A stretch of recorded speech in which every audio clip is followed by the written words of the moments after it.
Welcome to the Bendino Podcast, where we're calling a spade. Great to be here with you guys today. This is why when the Indiana Fever were making a mockery of the injury report early in the season, just putting Caitlin Clark as probable, knowing damn well she was going to play that game. This is why people reacted like, you know what? This isn't really the best way to go about things. This isn't really the most transparent way to go about things. Because when she's actually facing an injury, when she's actually coming back from being out a few games, and they put probable, well, we don't really know what that means. Is she probable, like she's probably going to play? Is she probable, like she's coming back from a serious injury, so it kind of depends how she feels today, but she's probably going to be in there? Is she probable as in she's probably not going to play? It's very hard to actually guess and gather what this specific injury report means. Caitlin Clark's listed as probable for tonight's game. But is this probable because she's coming off an injury? Or is this probable like it's been probable the first 20 games of the season? But not only is Caitlin Clark probable, Aliyah Boston is now listed as questionable. And we have massive fallout from Justine Pissott getting released. The Indiana Fever put up their own post, and it is the reaction is nuclear. The reaction is absolutely nuclear. Let's get right into it, shall we? Like the video, hype the video. Let me know your thoughts in the comment section below, and subscribe to the channel. That would mean so much to me. Status report for today's game. Caitlin Clark probable with a back. Aliyah Boston questionable with right lower leg. What's going on with this Indiana Fever training staff to why it always seems like somebody is listed on the injury report? Whether it's Sophie Cunningham, Caitlin Clark, Aliyah Boston, Lexi Hull, how come it always seems like somebody is listed on the injury report? Why can't this team get healthy? Why can't this team stay healthy? What are they doing in practice? Is what the Vanderbilt player reported seems to be right. Shout out to the Pope for getting the exclusive. Are these practices too hard?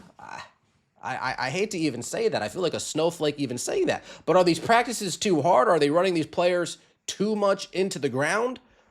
Are we not really practicing on basketball? Or are we just running, doing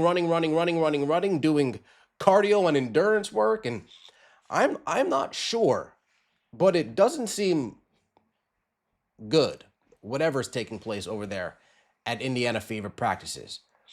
Don't give a you-know-what. This organization is a dumpster fire. Caitlin Clark must demand a trade.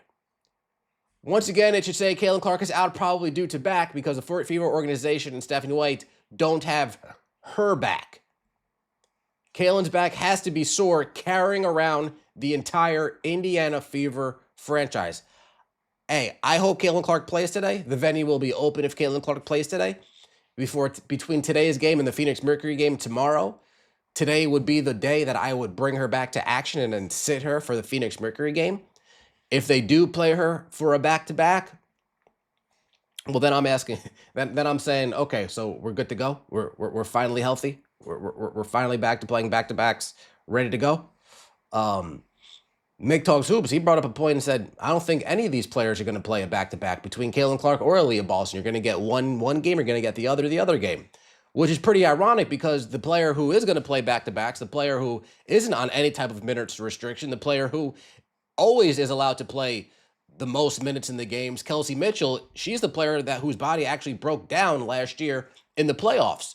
So based on last year, if there's anybody that I'm going to be giving a break to, if there's anybody who I'm going to be wary of their minutes, it's going to be Kelsey Mitchell, so we don't get a scare like we got last year with her whole entire body seizing up. But Stephanie White needs to inflate those Kelsey Mitchell numbers. Stephanie White needs to pump up You got to pump it up, don't you know? Got to pump up those Kelsey Mitchell numbers. Why doesn't Kelsey Mitchell get rest? Why doesn't Kelsey Mitchell on a minutes restriction? Why isn't she ever on the injury report? Thank you, Justine Pissott. Justine Pissott should have gotten a chance over Dantas. When you have Kaylin and Kelsey, who are average defenders at best, you can't play Dantas, who is possibly the worst defender in the league. It's a good point. Dantas is not a good defender, not a great defender, not an average defender, below average defender. The problem, the most annoying part about this is that Justine, we didn't even get a chance to see her. We've seen Dantas for the last 2 years. Last year, we gave her the benefit of the doubt. This year, she seems to be picking up where she left off last year.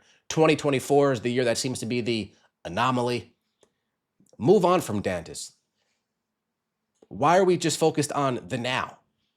Players don't want to come to Indiana. It's hard for Indiana to sign free agents, whether it's the Fever, whether it's the Pacers, whether it's the Indianapolis Colts. Indiana's not really a destination like that. So if you have a player who's young, whose playstyle fits Caitlin Clark, why are we so eager to get rid of her? Why aren't we also going to think about the now and plan for the future? Indiana Fever organization, front office, they don't have that ability. Shout out to Calvin. Indianapolis Clowns. Damn. Thank you for what? One preseason game? You didn't give this player a chance. Didn't give her a chance at all. Didn't give her a chance at all. Fever FOR. Duke Lombardi. Look at that. We got Calvin, Jar Jar, and Duke back to back to back. Shout out to the venue. If you guys are in the venue, you guys know that these are three through and through guys in the venue. Shout out to you fellas. Let my demon move on next, please. Protecting the culture, I see. Most impressive. Good luck, Justine. Justine Pissott never got a fair chance with the Fever. Dantas should have been waived. Watch Justine be a good pickup for the Aces. Now, I think Justine is going to be a good pickup for the Aces. You have to ask yourself, why are we so eager to let her go? Yet the Las Vegas Aces, they're willing to get rid of Kennedy Carter to bring in Justine Pissott. Now, Kennedy Carter, folks, I made this analogy. I'm not sure how many of you follow football. Kennedy Carter is now striking me as the Josh Gordon of the WNBA. She is the Albert Hainsworth of the WNBA. She is turning into the Antonio Brown of the WNBA. Somebody with all the promise in the world, all the potential in the world, yet in between the ears, just can't seem to get it right. Can't seem to stay focused. Can't seem to stay engaged. Because I'd argue going to the Aces is like going to the Patriots. And if you can't make it work in the Patriots, if you can't make it work with Tom Brady / Asia Will, then you can't make it work. If you can't make it work with Bill Belichick / Becky Hill, then you can't make it work. Kennedy Carter, I think, she might be going back to Mexico, drinking margaritas and drinking tequilas. Dropping Kennedy Carter, one of the top point guards, for Jules' sorry ass. Like Vegas fans, they're not happy about it. Saw this coming a mile away. Team chemistry probably played some part. Absolutely no reason to waive her other than vibes. The league is weird. You dragged her out of China just to drop the bag. Very interesting. Now, in my opinion, the Las Vegas Aces got much less scary letting Kennedy Carter go. They got much less scary leaving Kennedy Carter go. When you got somebody like Kennedy Carter coming off the bench, someone who could drop 25, 30 off the bench in limited minutes, you get rid of that. You get rid of that type of production. That's one lethal scorer. That's one threat that other teams don't need to worry about. But I know Becky Hammond is glad that they have Justine Pissott now, who can stretch the floor and alleviate some of the double teams that Asia Wilson faces. Caitlin Clark plays tonight. The venue will be open. Let me know your thoughts in the comment section below. Like the video, hype the video, and subscribe to the channel. That would mean so much to me. See you next time, and as always, take it easy.